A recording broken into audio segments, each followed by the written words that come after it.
Hello बच्चों, चलिए प्रश्न पढ़ते हैं। प्रश्न दिया हुआ कि जल में नमक घोलने पर कठोर जल प्राप्त होता है। ये जो एक सत्य असत्य वाला प्रश्न है, जिसमें अपने को बताना है कि दिया गया कथन सही है या नहीं। तो सबसे पहले बात करें अगर इस प्रश्न में मुख्य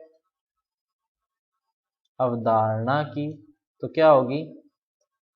जल की कठोरता व NaCl, कठोरता व NaCl। तो देखो क्या होता है कि जल की जो कठोरता होती है वो निम्न आयनों के कारण होते हैं। देखो कौन कौन से आयन होते हैं। एक होता है इसमें कैल्शियम बाई कार्बोनेट, दूसरा होता है मैग्नीशियम बाई कार्बोनेट। ये जो है वो दो आयन वो अस्थायी कठोरता के लिए जिम्मेदार होते हैं। स्थायी कठोरता के लिए देखो कौन कौन से होते हैं। एक होता है कैल्शियम क्लोराइड, एक होता है मैग्नीशियम क्लोराइड, एक होता है कैल्शियम सल्फेट और एक होता है मैग्नीशियम सल्फेट। इन आयनों के कारण जो है वो जल कठोर होता है। लेकिन प्रश्न में ये क्या कह रहा है कि जल में नमक घोलने पर, जल में नमक घोलने पर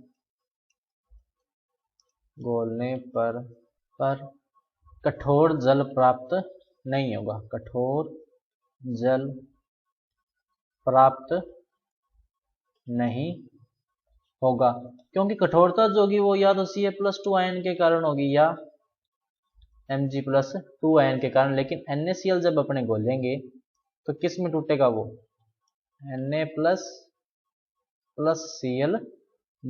में। तो इस हिसाब से अपने कह सकते हैं कि दिया गया कथन क्या है?